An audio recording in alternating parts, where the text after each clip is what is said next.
everybody, I'm Sean Swelling, a producer on SSX.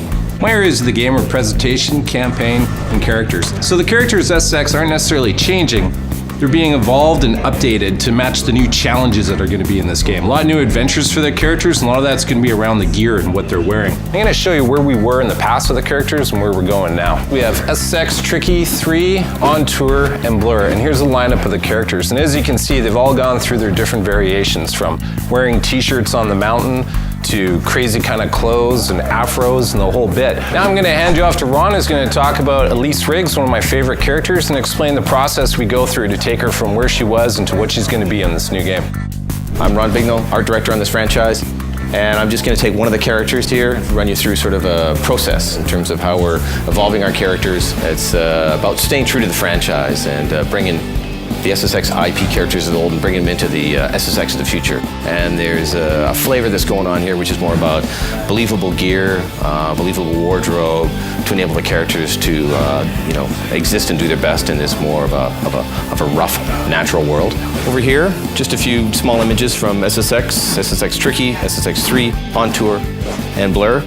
And you can see she's remained very consistent. I think the artist, depending on who the character lead was, probably had a little bit of anatomical fun in terms of her build, but that's what character artists do. These images here is the current concept art that we're working with in terms of evolving Elise. This gives you kind of a look at the process we go through. I mean, you can just tell from a build and proportion, she's very true to where she was. I mean, this is not a simulation sports game. This is not anatomically correct models. This is, sort of superheroes on a snowboard. So we're pushing proportions, pushing scale, and well, that is there to support, the over-the-top gameplay and the exaggerated worlds that they live in. So that's it for taking a look at the concept art and the process we go through to create our IP characters. Let's take a look at Mike Christensen's work. He's our character modeler lead, and see Elise in game.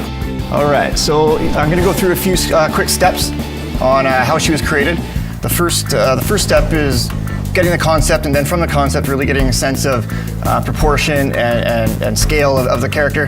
Here we're just showing a quick demo of the base meshes, where you start from. Once that step's done, we get into a software package where it's more all about the detailing, things like wrinkles, materials, pore detail.